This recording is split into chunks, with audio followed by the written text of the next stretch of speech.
Meu povo, boa tarde. Para alguns, né?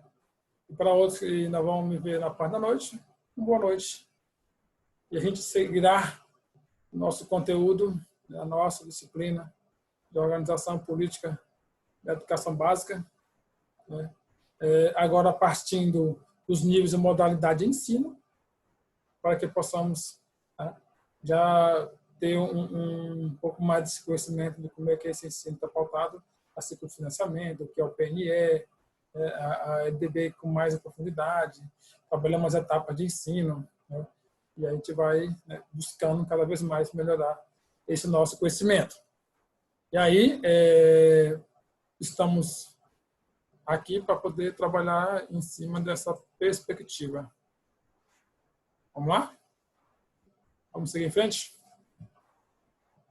Deixa eu só mudar aqui a minha canetinha. Caneta. Vou botar uma verdinha. O nosso slide de hoje é diferente.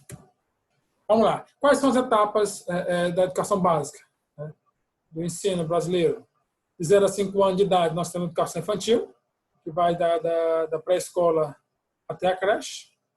Aliás, da creche à pré-escola. Nós temos o ensino fundamental dividido em dois momentos, né? De 6 a 10 anos, ensino fundamental 1, primeiro ao quinto ano. De 11 a 14 anos, o ensino fundamental 2, de sexto ao nono ano. Aqui, a gente encerra aquilo que a LDB coloca como a nova organização do ensino fundamental, que é distribuído em 9 anos. Tá? E nós temos de 15 a 17 anos de idade o ensino médio, que temos também uma estrutura própria, certo? E também tem um documento específico apenas para o ensino médio. E depois nós teremos acesso a ele quando você estiver no ponto para acessá-los, tá bom? E aí você vai de acordo com as ações que a gente vai desenvolvendo. Primeira etapa, educação infantil, nós já falamos, mas a LDB ela torna a frisar isso no artigo 29. A primeira etapa da educação básica, né, e tem como finalidade o desenvolvimento integral da criança até os 5 anos de idade, nos aspectos físico, psicológico, intelectual e social. Né? Lembrando que a BNCC ela está também os campos de experiência, o eu, o outro, nós, a parte tecnológica, a parte cognitiva, né? Saber conviver, expressar, conhecer-se, participar, tudo isso faz parte desse conjunto, dessa incorporação da etapa da criança, e isso lá na primeira fase, que é a educação infantil, isso é fundamental, isso é importante que aconteça. Aí no artigo 30, ele fala que a educação infantil será oferecida em creches, né? Aquele que nós já sabemos que são creches, são adversários, são locais onde a criança tem que ter aquela finalidade em ainda estar nesse processo de transição de casa para a escola. Não tem que ser um espaço totalmente escolar, mas um espaço que possa abranger um pouco da escola e um pouco de casa, para ela poder se acostumar em outro ambiente, que não é fácil, porque a criança de 0 a 3 anos ela ainda está ainda no seu leito materno, né, da sua mãe, e isso acaba travando algum desenvolvimento da criança. Mas com profissionais qualificados, aquele que o MEC pede, a gente vai conseguindo desenvolver esses processos. Tá bom? Para a escola, tá? No inciso 2, são para crianças de 4 a 5 anos, é as duas últimas fases dessa primeira etapa da educação infantil, até chegar ao que nós chamamos de ensino fundamental 1, que é chamado de primeiro ou quinto ano. A carga horária, nós já vimos também, 800 horas, mínima, com 200 dias letivos de trabalho educacional. O atendimento da criança será no mínimo 4 horas diárias, tá? Chamado de turno parcial, porque se dobrar e vai para turno integral, em vez de 4, passa a ser 8. 7 a 8 horas é onde a criança terá a sua atividade, né, atividade laboral, educacional dentro da escola. Bom? A frequência, né, o controle de frequência pela instituição, pela educação pré-escolar, exige que tenha no mínimo 60% de frequência, tá? isso está na LDB, essa é uma instância da LDB, é o que está escrito lá, para que a criança tenha um aproveitamento cognitivo, social, integral, com o conhecimento e com as habilidades necessárias para que ela possa sair dali com todas as suas habilidades, né, vigentes. Aquilo que aquilo que o MEC quer, aquilo que a gente quer, aquilo que todo mundo pretende, é que a criança saia aprendendo realmente a ler e a escrever. Aí, ensino fundamental, que nós já falamos, primeiro ao nono ano, dividido naquela etapa na qual já acabamos de ver, certo? O artigo 32, ele fala que o ensino fundamental é obrigatório, com duração de 9 anos, gratuito, na escola pública, iniciando-se obrigatoriamente aos 6 anos de idade. E isso é dever da família e do Estado. O Estado oferece e a família está lá para garantir que essas crianças estejam dentro da escola. Para quê? Que a criança tem que estar a partir dos 6 anos de idade na escola? No inciso 1, para o desenvolvimento da capacidade de aprender, tendo como meios básicos pleno domínio da leitura, da escrita e do cálculo, que são as suas básicas, para que a criança possa realmente entender, compreender qual é o seu maior papel na escola. Né? Leitura escrita, língua portuguesa, cálculo, matemática. Princípio básico. Ah, professor, mas ela tem que aprender só português e matemática? Não. Ela aprendendo a ler, escrever e calcular, as outras disciplinas, outros contextos curriculares, ele automaticamente ele vai sendo desdobrado dentro dessa criança, desculpa, dentro do contexto cognitivo da criança. Porque se ela começa a ler, começa a entender, começa a solucionar os problemas, as outras disciplinas que são ditas complementares, ela vai facilitar o entendimento da criança. A compreensão, o inciso 2. A compreensão do ambiente natural e social, do sistema político, da tecnologia, das artes e dos valores que se fundamentam à sociedade. Tá? É o princípio da capacidade de leitura e escrita, e o outro, aliás, os outros, ele vem como bônus, né, para a criança. Você aprende o que é básico e, consequentemente, os outros vão começar a fazer parte da sua compostura, da sua vida, a partir do momento que você vai construindo novas etapas. Isso é fato. Bom? É como se fosse começar a andar e comer. Para você começar a andar, você precisa comer, se apoiar no chão, engatinhar. A partir do momento que você vai começar a fazer isso, você começa a tornar um equilíbrio. Você vai lá para o sofá, a cadeira, se apoiar. Para quê? Porque você sinta firmeza. Depois dá um passo, dá outro passo. Na educação, do mesmo jeito. Tá? Vai partindo do básico até chegar no que é mais complexo. Mas tem que ser partido do básico. Bom, o inciso 3 fala do desenvolvimento da capacidade de aprendizagem, tendo em vista a aquisição de conhecimentos e habilidades e a formação de atitudes e valores. Não vamos dizer assim, não é satisfatório só para a criança aprender o que é cálculo, aprender o que é conhecimento, o que é leitura. Mas como é que fica o contexto social, socioemocional? A integração com a sociedade, com os outros, entender um pouco o que é a humanidade, para a partir daí ela começar a se desenvolver melhor, a se interagir melhor com os outros. Valores sociais e éticos. Faz parte. E aí nós temos a etapa final da educação, tá? Lembrando que isso tudo, vou botar aqui, aqui nós estamos trabalhando, é quando a criança começa a entender as coisas, ela começa a passar a entender a leitura, ela começa a entrar no clima de conhecimento cognitivo em si, que é do 6º ano, né? Ela começa a entender os cálculos, ela começa a aprender as particularidades e as especificidades de cada componente curricular, da matemática, da química, da física, né? Da biologia, entende o português, a matemática, mais afinidades, cálculos, resolução de problemas, tudo isso. na fase do ensino fundamental. É uma crescente em que o aluno ele vai aprendendo, ele vai se comprometendo com a base educacional, com aquilo que ele está sendo ensinado. E ele vai colocando isso em prática para poder ver realmente que aquilo que ele aprendeu fixou, e aquilo que ele aprendeu fixou, ele pode colocar em prática.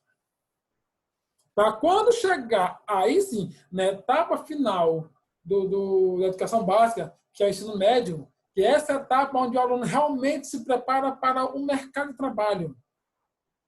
Ali realmente ele vai colocar tudo aquilo que ele entendeu, daquilo que ele aprendeu, daquilo que ele vivenciou na educação fundamental. Onde ele estava aprendendo, onde ele estava vivenciando. Aqui no ensino médio, ele consolida tudo aquilo que ele aprendeu. Aí o artigo 35, ele fala assim, da LDB. O ensino médio é etapa final da educação básica com duração mínima de 3 anos, terá como finalidade. Qual a finalidade do ensino médio? Vamos ver se nós estamos falando certo. O inciso 1, consolidação e o aprofundamento dos conhecimentos adquiridos no ensino fundamental, possibilitando prosseguimento dos estudos. Acabamos de falar. Aquilo que ele aprende no ensino fundamental, ele leva para o ensino médio. Aquilo que ele leva para o ensino médio é construção de tudo aquilo que ele venceu. Desde o ensino fundamental. 1. Ah, pastor, por que não na educação infantil? Também. Mas quando ele começa a entender os problemas, ele começa a entender a escrita e a leitura, é no ensino fundamental. E quando ele pega, ele não pode mais soltar. E ele vai construindo essas novas etapas, novos conhecimentos, novos caminhos. E é no ensino médio ele é preparado ao pé da letra para o mercado de trabalho. Vamos ver mais? O inciso 2. A preparação básica para o trabalho e a cidadania do educando, para continuar aprendendo de modo a ser capaz de se adaptar com flexibilidade às novas condições, ocupação e aperfeiçoamento posteriores. Ou seja, eu saí do fundamental, eu tenho uma base legal de entendimento, de conhecimento daquilo que eu adquiri durante esse percurso, eu vou agora aplicar no ensino médio. Ah, no ensino médio é outra etapa nova. Legal. Boa observação. Mas aquilo que você aprendeu no fundamental, no ensino médio, você vai aprimorar. Certo? E você já tem que saber o que você realmente quer no ensino médio. Porque essa etapa do ensino médio ela é mais curta. É onde você vai alinhar aquilo que você aprendeu, daquilo que você teve com melhor ênfase e melhor habilidade para se integrar, se interagir. E ensino médio você vai aprimorar cada vez mais. Que aí, quando chegar no terceiro ano, terminar o terceiro ano, você vai entrar para onde? Faculdade. E o mercado de trabalho. Se você não seguir o ensino superior, nós temos o ensino técnico, que faz com que você também aprenda uma profissão, aprenda aquilo que você realmente veio desenvolvendo ou veio se acostumando e aperfeiçoando ao longo do ensino fundamental e que no ensino médio você botou em prática. Tá? E nós iremos ver na frente como é que isso também funciona. O inciso 3, o aprimoramento do educando com a pessoa humana. Né? Também nós temos essa parte. Só um minutinho aqui. Agora pronto. O aprimoramento do educando com a pessoa humana, incluindo a formação ética e o desenvolvimento da autonomia intelectual e pensamento crítico. Aqui não tem mais aquele professor na cabeça do aluno, vai assim, vai assim, fala assim. Não, aqui no ensino médio já aprendeu como é que se faz isso. Ensino médio, ele vai pôr em prática. E quando chegar no ensino superior, sair do ensino médio, preparado para o mercado de trabalho, preparado para um novo desafio, pronto. O ensino superior vai lhe tratar de forma diferenciada, porque o professor do ensino superior já entende que você já é uma pessoa preparada para estar aqui no ensino superior. Que todo esse contexto, para trás mente, na qual você vivenciou de aprendizagem, no ensino superior, isso já não pode ser mais trabalhado. Por quê? Porque isso você já aprendeu. O que tem que ser colocado aqui é a prática. É aquilo que você vivenciou durante 12 anos, vamos dizer assim, 9 do ensino fundamental e mais 3 do ensino médio. Pronto, são 12 anos de convivência, de aprendizagem, de conhecimento adquirido. Aqui no ensino superior, Você vai alinhar esses conhecimentos que você teve a essa nova oportunidade de uma formação profissional que é sua. E ter o pensamento crítico. Que é aquele que você já deveria ter, já com ele, trazido lá onde? No ensino médio. E aqui, esse aprimoramento do senso crítico. O inciso 4, a compreensão dos fundamentos críticos tecnológicos dos processos produtivos relacionados à teoria com a prática do ensino de cada disciplina. É uma carga horária um pouco maior, é uma carga horária voltada para a sua estrutura básica de enfrentamento ao vestibular, para enfrentar o mercado de trabalho e se inserir no novo ensino, que é o superior. Uma nova etapa. E aqui, todo o tempo, você vai ter que estar sendo testado. Aqui, realmente, você é testado. E no ensino superior, você tem que comprovar que o seu ensino médio foi bom e que aqui você vai botar em prática aquilo que você aprendeu.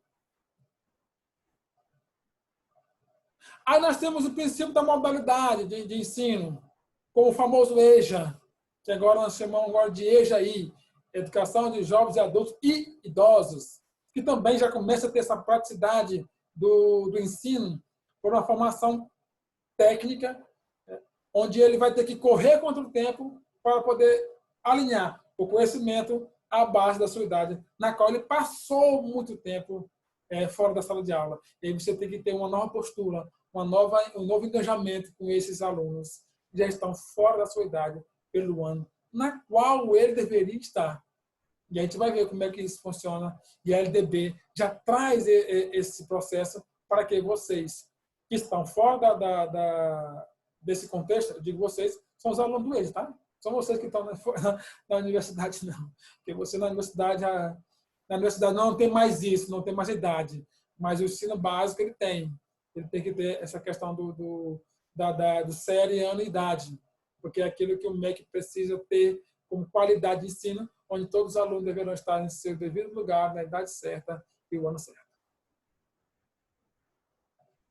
Vamos lá. E aí o artigo 37 diz que a educação de jovens adultos será destinada àqueles que não tiverem acesso ou continuidade dos estudos no ensino fundamental e médio, na idade própria ou, diga, na idade certa. Aí o que diz o parágrafo 1º? O sistema de ensino assegurará gratuitamente aos jovens e aos adultos que não puderem efetuar o estudo na idade certa, regular, oportunidades educacionais apropriadas. Ou seja, o Estado tem que oferecer condições suficientes para que esses alunos, para que essas pessoas, né, esses jovens, esses adultos, estejam de volta na escola, até para nós podermos diminuir o índice de analfabetismo em nosso país. Por isso que se cria o EJA, para poder equiparar essas pessoas que estão muito fora do mercado de trabalho, que estão muito tempo fora da escola, ele tem perspectiva nenhuma de aprendizagem. E isso contribui para o aumento da analfabetização do país, que há muito tempo atrás, lá em 1932 e 40, com os pioneiros da educação, Anísio Teixeira, Afonso, depois vem com Paulo Freire na década de 50, 60, batendo em cima disso para poder trabalhar as questões de educação com essas pessoas que não tinham uma educação voltada, onde o índice de analfabetismo, o Mobral no país era 70%. Então, tudo isso foi um ganho que tiveram nessa época para tornar-se um país fora desse alto índice de analfabetismo. Para isso, criaram-se um novo modelo, uma nova modalidade de ensino, que é o EJA, né? E que Paulo Freire trabalha muito em cima disso, porque ele acredita que essas pessoas aprendam e podem aprender, independente da sua idade. O parágrafo 3º, de educação dos jovens adultos, deverá articular-se preferencialmente com a educação profissional. Acabei de falar sobre isso aqui. É aquilo que o profissional tem. Ele é uma pessoa que tem 17 anos. Ele arrumou um emprego, quer queira, quer não. Né? Seja ele no mercado formal ou informal, mas ele tem um emprego. Mas ele precisa alcançar algo a mais. Ele precisa voltar a estudar. Vai lá para o EJA. Ele vai acelerar o ensino. Em vez de terminar um ano em 12 meses, ele termina em 6. Porque nós destinamos assim a trabalhar em ciclo. Primeiro ciclo, segundo ciclo, né? Primeiro segmento, segundo segmento. Então, assim, é colocar a esses alunos a oportunidade de estarem voltando para a sala de aula e essa sala de aula de oferecer oportunidade de aprendizado para poder melhorar essa condição no mercado de trabalho. Aprender a ler, aprender a escrever, aprender a mexer no sistema de informatização, que hoje é muito sério, né? Imagina os idosos, imagina essas pessoas que não sabem ler, indo para o banco, tendo que enfrentar fila, mexer nas possibilidades tecnológicas. Isso tudo influencia. Isso aí, se eles não tiverem isso, como é que eles vão sobreviver numa sociedade capitalista e de uma ascensão muito rápida de tecnologia, né? Devemos ficar capazes também, devemos ter um olhar para essas pessoas. O artigo 38, sistema de ensino, manterão cursos e exames supletivos que corresponderão à Base Nacional Comum do Currículo, habilitando o prosseguimento de estudos em caráter regular. E aí também é outro contexto. Lembrando que não tem aluno do EIA só no ensino fundamental, tem no ensino médio também, tá? Para poder acelerar essas pessoas a trabalhar, a ter melhores condições para também sair dessa margem de que temos poucas pessoas formadas no país e que eles possam chegar à universidade cada vez mais cedo, mas de forma regular e de forma responsável e com qualidade. Aí entra a educação profissional. Está no artigo 39. A educação profissional e tecnológica, no cumprimento dos objetivos da educação nacional, integra-se aos diferentes níveis da modalidade de educação e às dimensões de trabalho da ciência e da tecnologia. Ou seja, a educação profissional ela vai garantir que essas pessoas tenham, depois do ensino médio, ou dentro do ensino médio, a possibilidade de estarem tendo a oportunidade de estudar e trabalhar ao mesmo tempo. É aquilo que os institutos federais fazem. É aquilo que o IEMA hoje faz. Pronto. Ele tem uma educação integral, ensino médio, coloca os meninos lá, de manhã ele tem a parte do ensino, e à tarde, na parte integral, ele tem a parte tecnológica, ele tem um curso, né?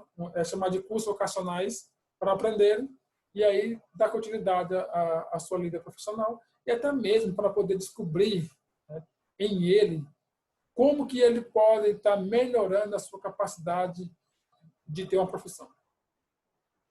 E aí, a educação profissional e tecnológica abrangerá os seguintes cursos: de formação inicial, continuada ou qualificação profissional, de educação profissional técnica de nível médio e de educação profissional tecnológica de graduação e pós-graduação.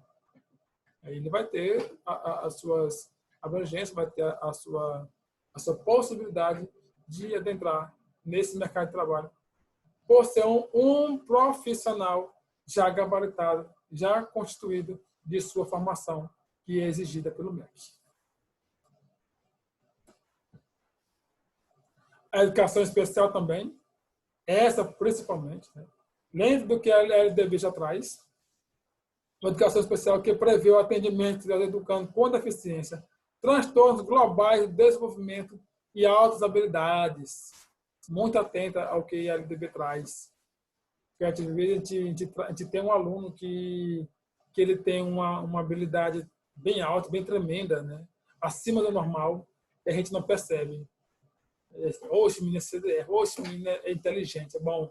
Mas veja só, tem alguns detalhes, alguns percalços que a gente tem que travar para entender e compreender melhor o que essa criança tem, esse adolescente.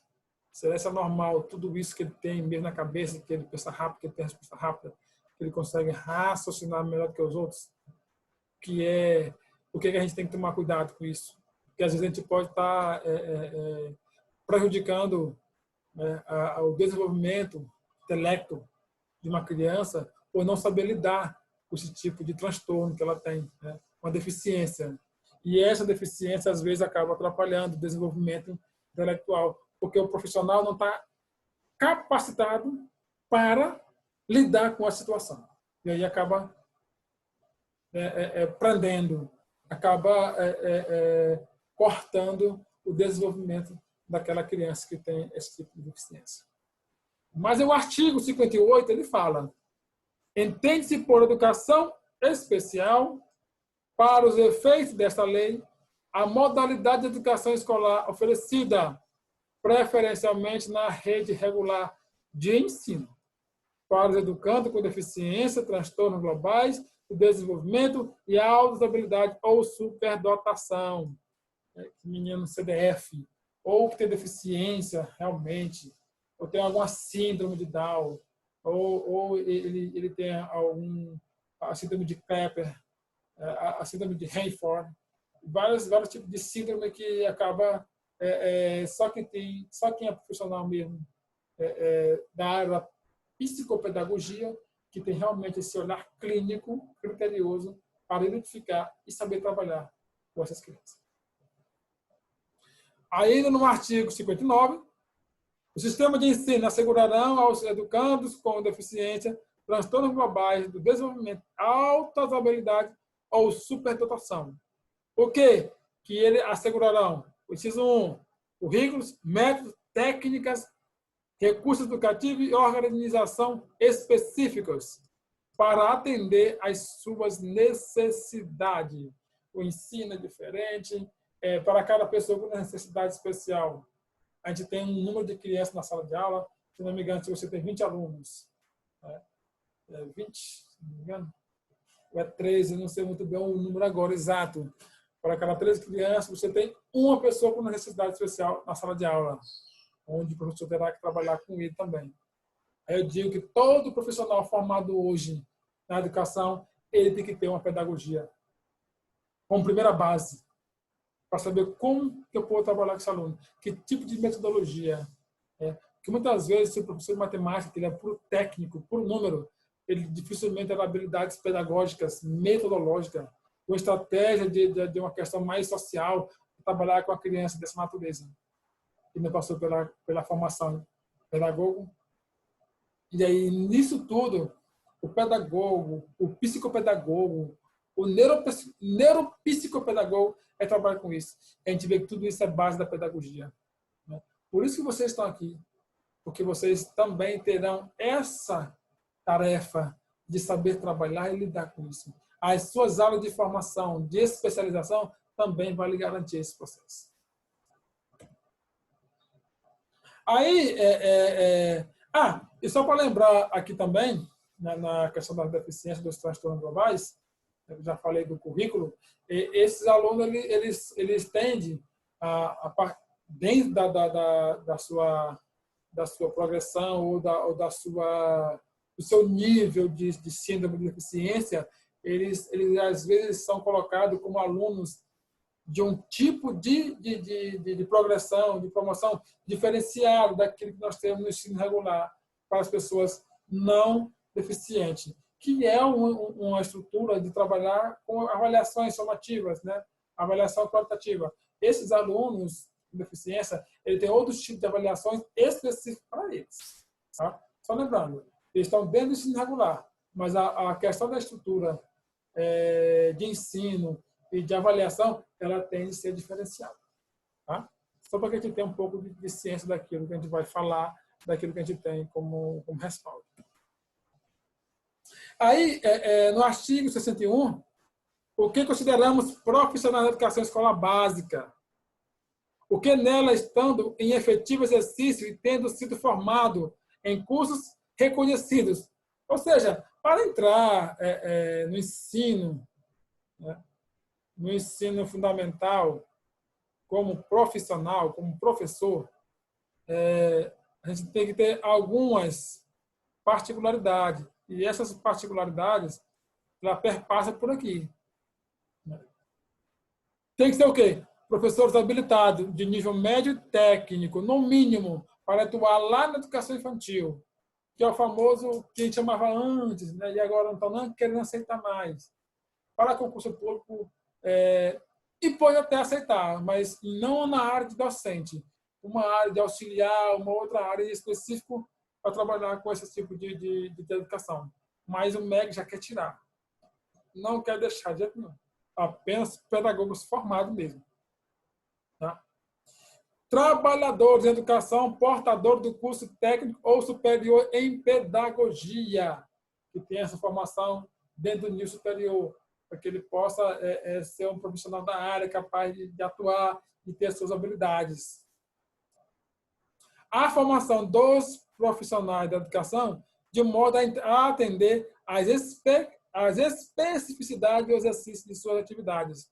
Ou seja, eu vou trabalhar com matemática, vou trabalhar com biologia, vou trabalhar com química, com física. É área específica, é área de formação específica. E para a atuação no mercado de trabalho, da educação, o caminho para ser um profissional efetivo da área, aquilo que o MEC coloca, só através de concurso. Tá? Ou seletivo, mas não tem nenhuma garantia depois. Certo? Trabalhador de educação, portador de diploma de pedagogia, com habilitação em administração, supervisão, inspeção, educação infantil, outras áreas que são adentráveis, né, para o nível de educação básica. A gente fala de educação infantil e ensino fundamental. Trabalhar com administrativo, trabalhar com supervisão, com inspeção, trabalhar com criança, trabalhar com conselho.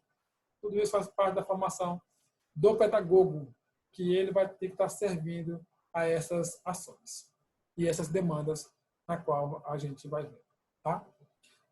Pessoal, eu vou dar uma pausa nesse vídeo aqui, porque ele já está um pouquinho já extenso, né? Então, já estamos com 32 minutos. Vou dar uma pausazinha, né? Fazer um corte nele, e aí, no outro vídeo, a gente termina a aula e a gente vai conversando um pouco mais. Tá bom? Fica aí, vou já passar para vocês o outro áudio, tá bom? Valeu? Beleza? Até mais.